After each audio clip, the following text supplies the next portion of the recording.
I remember back in college working for this company, and I was so excited because I was promoted to manager of this division that I worked in. And the two managers before me, I hadn't thought about this at a time, by the way, but the two managers before me lasted about 18 months each. And now it's my turn. And once I became manager, I don't know why I'd never thought about this before, but I realized that this company's strategy was to blame, I'd say, most of their problems on whoever was the manager in this one particular department.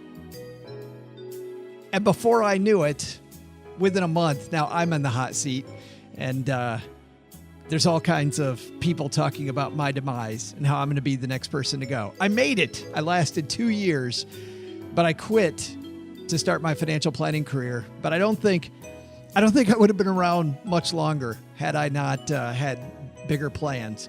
So imagine my surprise then when I started analyzing public companies and I found the opposite to be true with the really, really good companies. Those companies that took care of their employees and shareholders, those were the companies that were more likely to see bigger profits, even though they were spending more money on those benefits. In fact, according to Forbes, companies in the Fortune list of the 100 best companies to work for, those companies add new workers at a rate of 5 to 1 over other less successful companies.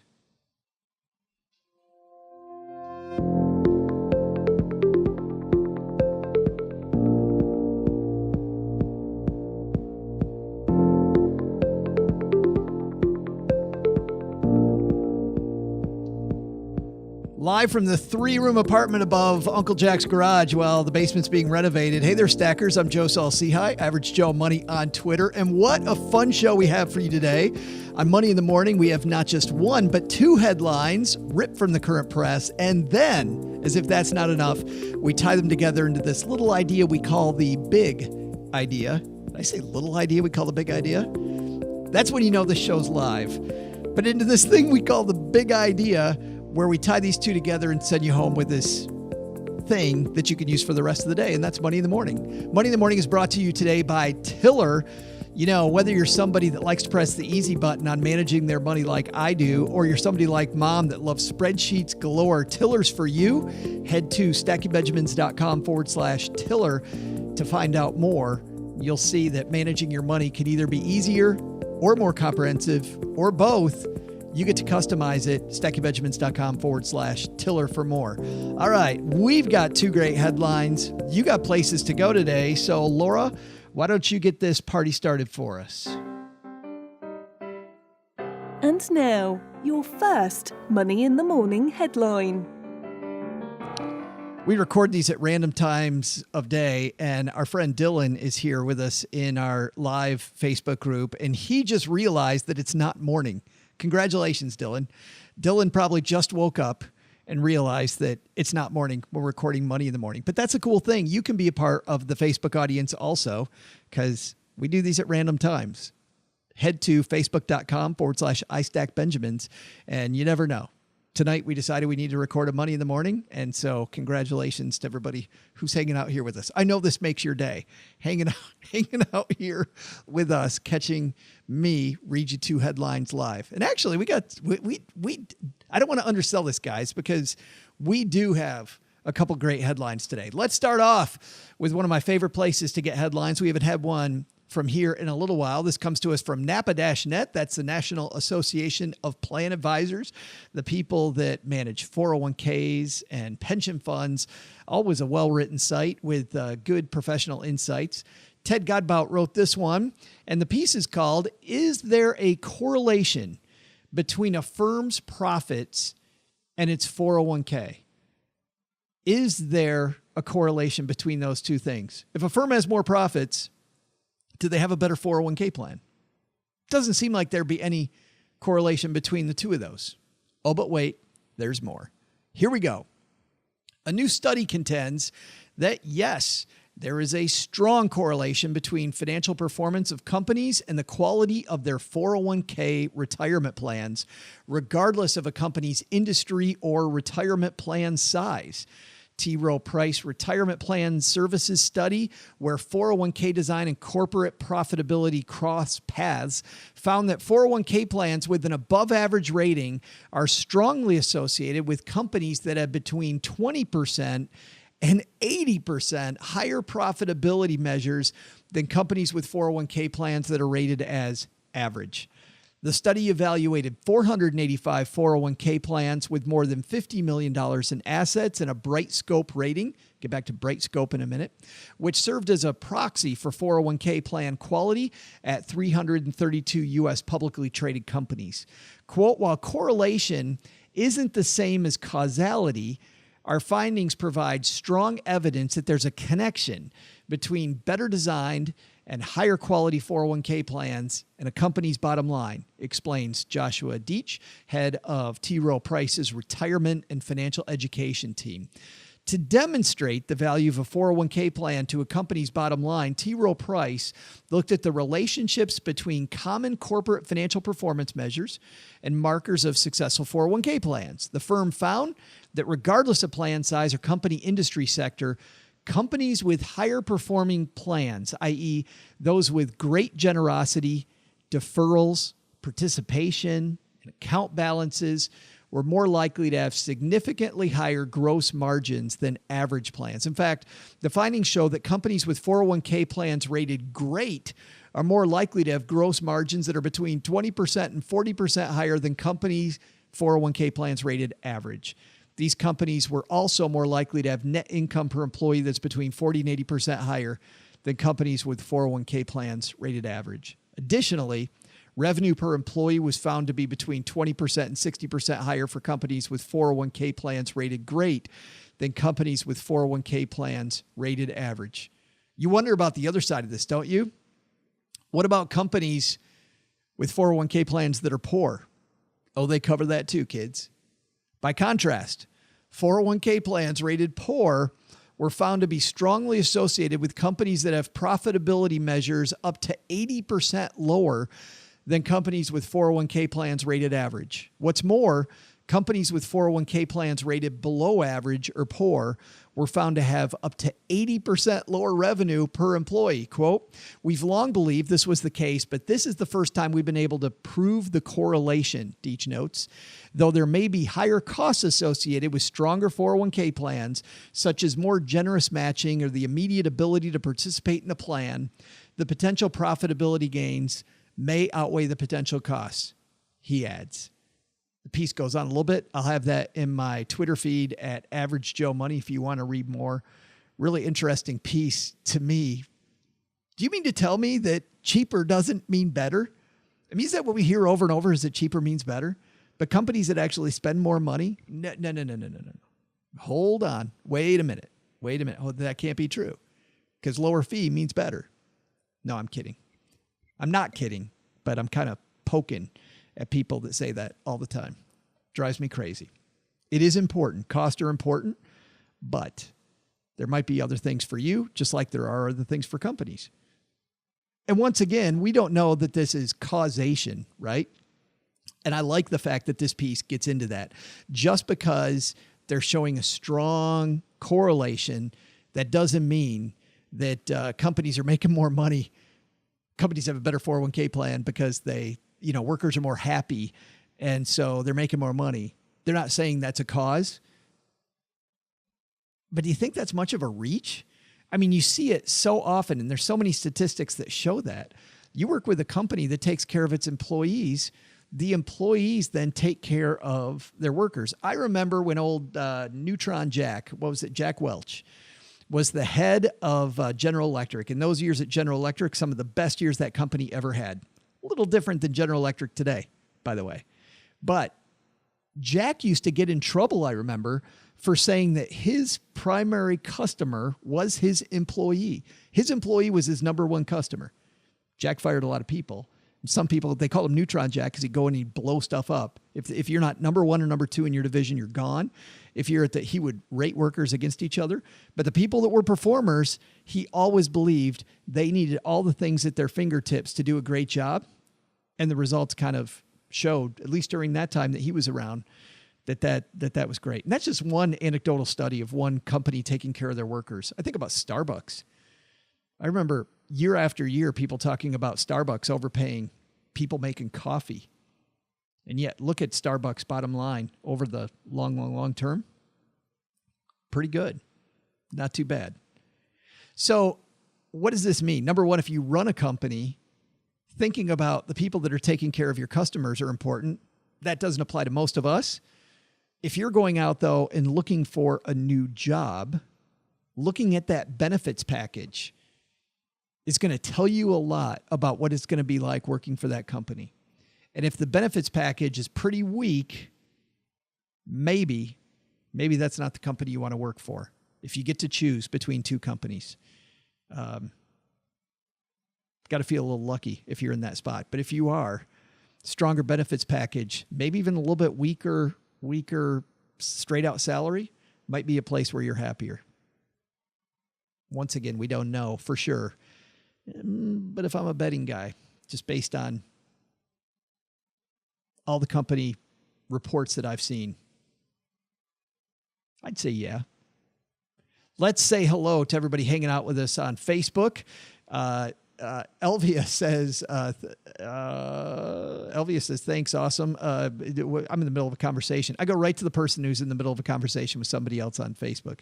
Let's start off with Dylan. Dylan says, possibly because the larger, more successful the company, the more leverage they have to negotiate lower fees on the higher quality plans. Well, they didn't talk really about the size of the company. Remember, it didn't matter, Dylan. It didn't matter the size of the company. They looked at small companies. They looked at medium-sized companies. Companies that spent more actually got more there. Chris says, I'll bet the correlation is in a certain leadership style, probably boiling down to actually caring about employees. Kind of like the article last week about companies that study their management style versus turnover. Absolutely. You take care of your employees take care of your customers. You know, you look at airlines right now, so focused on the bottom line, and I get it. That's a tough industry. But there's so many times when airlines could get it right, could easily get it right, and they don't. It's so frustrating to see. Dylan says, interesting that the study was done by T. Rowe Price, which in my experience is some of the better workplace plans out there. Absolutely. And of course, that's a company that believes that you should care about your employees. Here's the other thing. T. Rowe Price also has low-cost plans. But T. Rowe Price, in this study, is talking about spending more money on your employees, even though they're traditionally seen as a low-cost provider. Very, very, very interesting study. Love that. And once again, I'll have that in my Twitter feed as soon as we're done recording. Let's move on to our second piece, which comes to us from Fox Business. This is written by Jade Scipione. SeaWorld and the former CEO fined $5 million for Blackfish fallout. You remember the Blackfish fallout where CNN, I think it was, that had a supposed expose. SeaWorld said that it was unfair. I'm not going to get into whether it was fair or not. The big thing here was that SeaWorld now has just been fined because of, well, let's get into it. SeaWorld Entertainment and one of the company's former CEOs have agreed to pay a $5 million fine to settle fraud charges for misleading investors about the impact of the documentary film Blackfish was having on the business.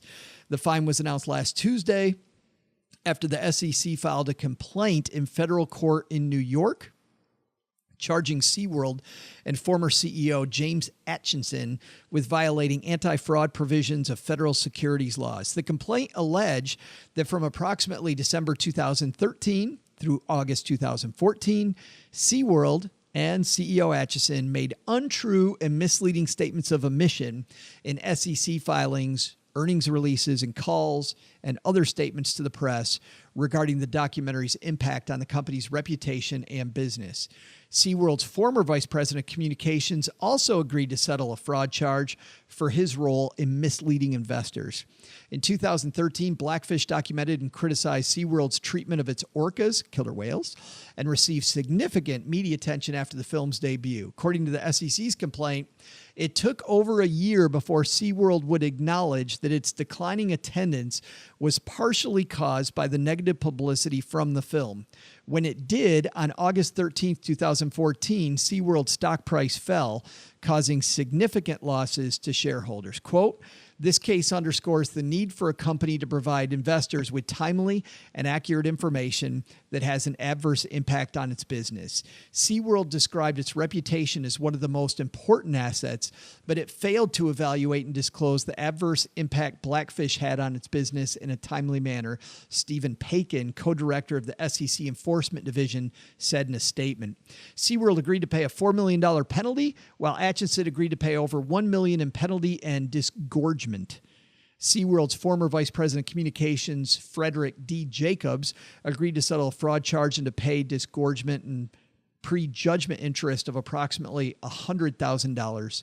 He was not assessed a penalty. SeaWorld in the news. There's a couple things to get in here. By the way, before we get to that, I want to go back for a second because I said that I would talk about Bright Scope in that first piece. T. Rowe Price people were talking about a Bright Scope rating. Your 401k, you can take a look, just do a Google or a Bing search and take a look at Bright Scope and see how your 401k looks versus other 401ks. You can go in, you can see how your 401k is performing, whether it's rated great, not great. You'll find tons of 401ks in there, and even for some medium and small size companies. So take a look at your 401k. And if it's not listed well, take that to your HR department. Say, hey, I was checking out our Bright Scope rating. How can we do better? Because a lot of the time, if you're not paying attention, other people, the people in charge really won't pay attention. Everybody's got a bunch of stuff on their plate. So bring it to their attention if their Bright Scope rating's not good. All right, let's get to this piece. Back to SeaWorld, guys. SeaWorld, $5 million fine. Number one, regulators doing their job? Yes, but this is way, way, way after the fact. That was a long time. 2013 is when we're talking about here. That's a long time ago. And yet, maybe regulators got it right. I don't want that to be the point, though. There's 2 points here that the piece doesn't talk about, but I want to. Number one is it took a year before that price really started falling, the piece says, after the SeaWorld problems happened. As an investor, if you're buying individual stocks, you want to look at all the dominoes that affect that stock all the time. It was really neat when I was in Detroit. I was friends with a couple of the meteorologists that work there. We were talking about, regional theme parks as an example, not even on the SeaWorld level, but like a Cedar Point level. Looking at those types of parks and weather, or looking at corn crops and weather. And you can go then from what's the weather going to do to the price of corn to all of the companies that use the corn in their products. And there's this domino. And if you can go far enough down the dominoes, you can figure out stuff and save your bacon. But getting into individual stocks isn't just about, buying a stock and holding it. Although I do think you should be a buy and hold investor. I think if you're going to buy an individual stock, you should know a lot about what's going on in that company. And if you were a SeaWorld investor and you had to wait a year for management to come out and say, I think this is affecting our attendance. Yeah, that documentary back there might not be helping. That's way too long. I mean, the writing was on the wall well before that. Now, that's point number one. You should have been on top of it much more, I think, if you own individual stock. The second piece, though, the second piece of this that I want to talk about is I read quite often people buying penny stocks. And hey, you can make a killing in penny stocks. I mean, if a stock is trading at $100 and it goes up to 110, that's a 10% gain. A stock trading at a penny goes up to 2 pennies, it's 100% gain. Or 10 cents goes up to 11 cents. It is easier for a company, there are fewer notches. It's easier for a company to make big money and lose big money in penny stocks. And so you'll read some things, as an example, in Rich Dad, Poor Dad, Robert Kiyosaki talks about, and Sharon Lechter talk about penny stocks in there. Buying penny stocks and flipping houses is some of the key things they talk about in Rich Dad, Poor Dad. Spoiler. I should have said hashtag spoiler, shouldn't I have? But if you take a look at penny stocks, there's a big problem there, which is, sure, you've got the SEC in this case, regulators, but when a stock is listed on an exchange, and a stock is only listed on an exchange if it has a certain heft to it. So you'll see companies, and as an example, one company lately, the company that owns MoviePass. Not going to get the name right now, but that company fought to stay on the NASDAQ exchange. The reason is that these exchanges also police what management does and making sure that information flows in a timely manner. And so when you get into the world of penny stocks, it's very easy to manipulate those stocks. There's no sheriff to help you not have the stock be manipulated. So not only is it about information, I also like a stock that somebody can pay attention to with me from a protection standpoint. And that's why penny stocks, buyer beware if you're going to go buy stocks that are trading at 5, 10, 15 cents a share. Those can be maybe great places to money, but I'm not a buy and hold investor in a 10-cent stock. I think our takeaway there is data matters, and penny stocks can be pretty dangerous. Let's say hello again to our friends over on Facebook. Dylan says the big idea, management doing the right thing for the masses. Yeah, can be. Let's see if that's my big idea, Dylan. That is Dylan's big idea. Second, Dylan said, we totally need to add a Cedar Point Square. Oh, to the bingo card. So in our Facebook base, I can explain this to everybody now, Dylan. We've made up a bingo card about common things we talk about, and Cedar Point we do talk about. It was in my backyard growing up. Chris says, could be a future look at how Elon Musk is mishandling the investing public with their press activities. That's interesting. Remember when he was talking about the company going private? That's why there was a lot of talk around Elon Musk possibly getting into trouble with regulators. So haven't seen anything about that in the last few days, though. Kurt says that's a lot of Benjamins to be paying. You know what's sad, Kurt? When it comes to a company the size of SeaWorld, $5 million, not that much money. Like these banks that get into trouble. I think it was Nick at Magnify Money. Nick who said that companies have it, when he worked with some of these banks on these big Wall Street banks, that they had line items. He had a line item when he worked for big banks that were fees they were going to have to pay the government for getting caught cheating. He worked for the credit card companies. It's so awful. Big stuff. All right. Just a second. We're going to get to, Dylan's already had his crack at what the big idea is. What's my big idea between the two of these? We'll get there in just a second. But first I want to talk a little bit about Tiller, because we haven't talked about Tiller in a few weeks here. So if you're new to the show, sit back for a second and listen to this, because if you're managing your money a different way, Tiller's a great way to not only track your stuff, but also to have a great budget. And the reason is Tiller's organized around Google Sheets or around an Excel spreadsheet, your choice. So whichever one you're most comfortable with, Tiller works with them both. The thing that Tiller does is you press a button and automatically and securely all of your data from the places where you have investments, the places where you have savings, and the places where you spend money, your budget, your checking account, all that money goes onto the Tiller spreadsheet securely, accurately, and because it's a spreadsheet in the format that you like. Mom loves charts and graphs and pages and pages and pages of charts. I like a very, very simple chart. Tiller comes with a lot of pre-done templates. So you can have a template that's very simple like I do. You can go with a template that's much more complex, or you can create your own.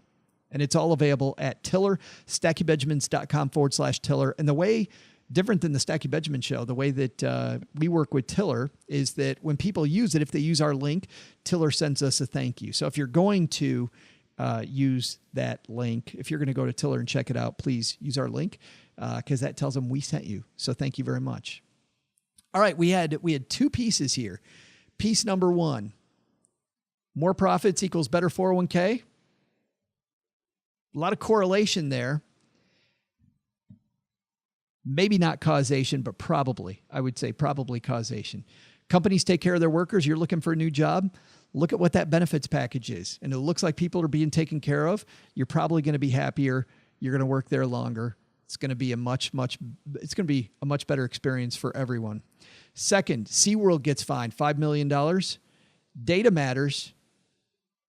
Following the data matters. Don't wait for regulators a year to jump all over SeaWorld management for finally, after a year, going, I guess that documentary came out a year ago was the reason why we're in trouble. Probably would have known it ahead of time if you were following that company. And penny stocks, little extra degree of certainty if you stay away from penny stocks. You go into penny stocks, it's much easier for bad people to manipulate those stocks. Even though it's illegal for those stocks to be manipulated, not as many sheriffs out there on that prairie when you get away from the major exchanges. And I think the big takeaway here from both of these pieces has to do with companies and individual companies and how everything flows from the top. And it's funny, we can follow what people say. A company manager can tell us, hey, here's the way we run this company. And I remember when I went into that management job that I had, that I talked about at the beginning of the show, I remember thinking, this is going to be a great job. My manager's fantastic. My manager was not fantastic. He was okay, but the second things went wrong anywhere, it was my fault. And I realized that the two guys before me who had this job were scapegoats, and I was about to be the next one. And I held on longer than they did. But it's not about what people say. It's about what happens. And so we can read, we can look, we can see what people say, but it's far better to see what they do.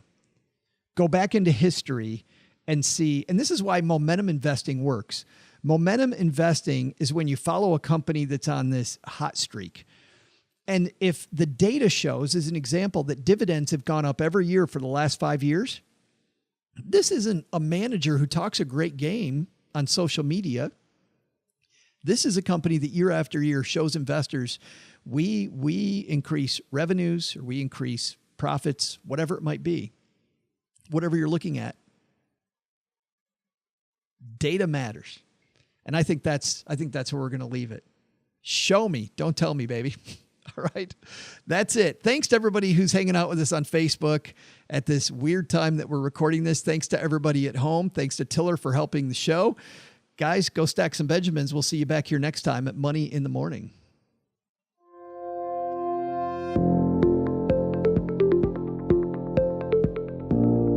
Money in the Morning is created by Saul-Sehy and comes to your ears because of the collective genius of our producer, Richie Rutter-Reese, engineer, Caden Thompson, and a pack of very well-trained ferrets here in the basement. You'll find links to all of our headlines featured on today's show in Joe's Twitter feed at @AverageJoeMoney. I know you already know this too, but Money in the Morning is for entertainment purposes only, and you shouldn't act on anything recommended by a bunch of entertainers in a basement without first consulting with your financial advisor, and second, having your head examined. Have a headline you'd like us to discuss? Send them to Joe at StackingBenjamins.com or put them on our Stacking Benjamins Basement closed Facebook group. This show is copyright 2018 Stacking Benjamins LLC, all rights reserved. I'm Joe's mom's neighbor Doug, and I reserve the right to always say, we'll see you next time back here on Money in the Morning.